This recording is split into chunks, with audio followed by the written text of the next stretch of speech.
ಕರ್ನಾಟಕದಲ್ಲಿ ಆಗ್ತದೆ ಆ ರೀತಿಯಾಗಿ ಬೇರೆ ಬೇರೆ ಥರದ ಚರ್ಚೆ ಆಗುತ್ತೆ ಅಂತ ಹೇಳಿ ಒಳಗಡೆ ವಿರೋಧ ಮಾಡ್ತಾ ಇದ್ದಾರೆ. ಇದಕ್ಕೆ ಏನು ಹೇಳ್ತಿರ್ತಾರೆ? ಯಾಕಂದರೆ ಆರ್ಥಿಕ ಸಂಪನ್ಮೂಲ ಸರಿಯಾಗಿ ಹಂಚಿಕೆ ಆಗಲ್ಲ ಅಂತ ಇದಕ್ಕೆ ಸ್ಪಷ್ಟೀಕರಣ ಕೊಡ್ತಿರ್ತಾರೆ ನೀವು ಅಧ್ಯಕ್ಷರಾಗಿ. ನಾನು ಭಾಳ ಸ್ಪಷ್ಟವಾಗಿ ಹೇಳ್ತಾ ಇದ್ದೀನಿ, ನಾವು ಒಂದು ಶಿಫಾರಸನ್ನು ಜಾರಿ ಮಾಡಿದ್ದೇವೆ. ಆ ಶಿಫಾರಸನ್ನು ತಾವು ಓದಿದರೆ ಯಾವುದೇ ಕಾರ್ಪೊರೇಷನ್ಗೂ ಹಣದ ಕೊರತೆ ಆಗೋದಿಲ್ಲ. ಭಾಳ ಸ್ಪಷ್ಟವಾಗಿ ಯಾವ ರೀತಿ ಕಾರ್ಪೊರೇಷನ್ ವಿಂಗಡಣೆ ಮಾಡಬೇಕು ನಗರ ಪಾಲಿಕೆ ಅಂತಲೂ ನಾವು ಹೇಳಿದ್ದೇವೆ.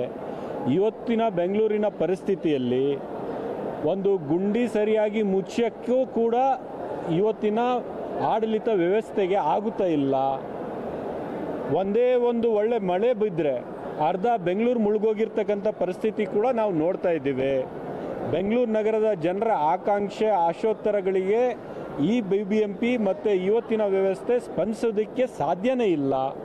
ಪರ್ಯಾಯ ಆಡಳಿತ ವ್ಯವಸ್ಥೆ ನಾವು ಕೊಡದೇ ಇದ್ದರೆ ಬೆಂಗಳೂರು ನಗರ ಜನರಿಗೆ ನಾವು ಅನ್ಯಾಯ ಒದಗಿಸಿದಂಗೆ ಆಗುತ್ತೆ. ಮತ್ತು ಬೆಂಗಳೂರು ನಗರ ಬೆಳವಣಿಗೆ ಆಗಬೇಕು. ನಾವು ಮುಂದಿನ ದಿನಗಳಲ್ಲಿ ಏನು ಸವಾಲುಗಳನ್ನು ಎದುರಿಸ್ತಾ ಇದ್ದೀವಿ ಅದಕ್ಕೆ ಇವತ್ತು ನಾವು ತಯಾರಾಗಬೇಕಾದ್ರೆ ಇವತ್ತು ಗ್ರೇಟರ್ ಬೆಂಗಳೂರು ಆಡಳಿತ ವಿಧೇಯಕ ಇದೆಯಲ್ಲ, ಇದು ಒಂದು ಬೆಂಗಳೂರು ನಗರದ ಇತಿಹಾಸದಲ್ಲೇ ಒಂದು ಬೆಂಗಳೂರು ನಗರದ ಭವಿಷ್ಯಕ್ಕಾಗಿ ಮಾಡಿರ್ತಕ್ಕಂಥ ಕಾಯ್ದೆ.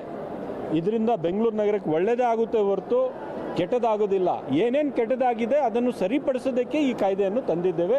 ದಯವಿಟ್ಟು ತಾವು ನಮ್ಮ ಶಿಫಾರಸುಗಳನ್ನು ಓದಿ ಆ ಬಿಲ್ ಓದಿದ್ರೆ ತಾವು ಕೂಡ ಕನ್ವಿನ್ಸ್ ಆಗ್ತೀರಿ. ಓಕೆ ಸರ್, ಕಮಿಟಿಯಲ್ಲಿ ಇದ್ದವರು ಕೂಡ ಕೆಲವೊಂದು ಕಮಿಟಿಯಲ್ಲಿ ಇದ್ದವರು ಕೂಡ ಒಂದು ಸಲ ಅಲ್ಲಿ ಹೋಗಿ ಕೊಟ್ಟಿದ್ದಾರೆ, ಇಲ್ಲಿ ಬಂದು ವಿರೋಧ ಮಾಡ್ತಾ ಇದ್ರು. ನೋಡಿ, 20 ಅಧಿಕೃತವಾದಂಥ ಸಮಿತಿಯ ನಾವು ಸಭೆಗಳನ್ನು ಮಾಡಿದ್ದಾಗ ಎಲ್ಲ ಸದಸ್ಯರು ಏನೇನು ಮಾತಾಡಿದ್ದಾರೆ, ಅವ್ರ ಸಲಹೆಗಳು ಏನಿದೆ ಅಂತೇಳಿ ಎಲ್ಲ ನೋಟ್ ಆಗುತ್ತೆ, ರೆಕಾರ್ಡ್ ಆಗಿರ್ತದೆ. ಅದು ಪಬ್ಲಿಕ್ ರೆಕಾರ್ಡ್. ಅದು ಎಲ್ಲ ಸಮಿತಿಯ ಸದಸ್ಯರು ಪಕ್ಷಾತೀತವಾಗಿ ಈ ಸಮಿತಿಯ ವರದಿಯನ್ನು ತಯಾರು ಮಾಡಿರ್ತಕ್ಕಂಥದ್ದು. ಒಂದು ವೇಳೆ BJPಯ ರಾಜಕೀಯ ನಿಲುವು ಆಗಿದ್ರೂ ಸಹ BJPಯವ್ರಿಗೆ ಬಿಟ್ಟು ನಾವು ಬೆಂಗಳೂರನ್ನು ಕಟ್ಟೋದಕ್ಕೆ ಸಾಧ್ಯ ಇಲ್ಲ. ಎಲ್ಲ ರಾಜಕೀಯ ಪಕ್ಷಗಳು, ಸಾರ್ವಜನಿಕ ವಲಯದಲ್ಲಿ ಕೆಲಸ ಮಾಡ್ತಿರ್ತಕ್ಕಂಥ ಎಲ್ಲ ಸಂಘ ಸಂಸ್ಥೆಗಳು ನಾವೆಲ್ಲ ಸೇರಿ ಮಾಡಬೇಕಂತ ಕೆಲಸ. ಇದು ಬರೀ ಸರ್ಕಾರದ ಕೆಲಸ ಅಲ್ಲ. ಸೊ ನಾನು ಇಷ್ಟೇ ಹೇಳ್ತೀನಿ, ಅವ್ರಿಗೆ ಏನಾದರೂ ಕನ್ಫ್ಯೂಷನ್ ಇದ್ದರೆ BJPಯವ್ರಿಗೆ ಮತ್ತೆ ಮನವರಿಕೆ ಮಾಡೋಕ್ಕೂ ಕೂಡ ನಾವು ತಯಾರಿದ್ದೇವೆ. ಬಟ್ ಬೆಂಗಳೂರಿನ ಭವಿಷ್ಯದ ಇದು ಪ್ರಶ್ನೆ.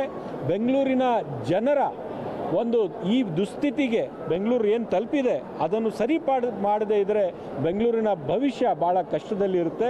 ಬನ್ನಿ ಕೈ ಜೋಡಿಸಿ ಮಾಡೋಣ ಅಂತ ನಾನು ಹೇಳಕ್ಕೆ ಬಯಸ್ತೇನೆ.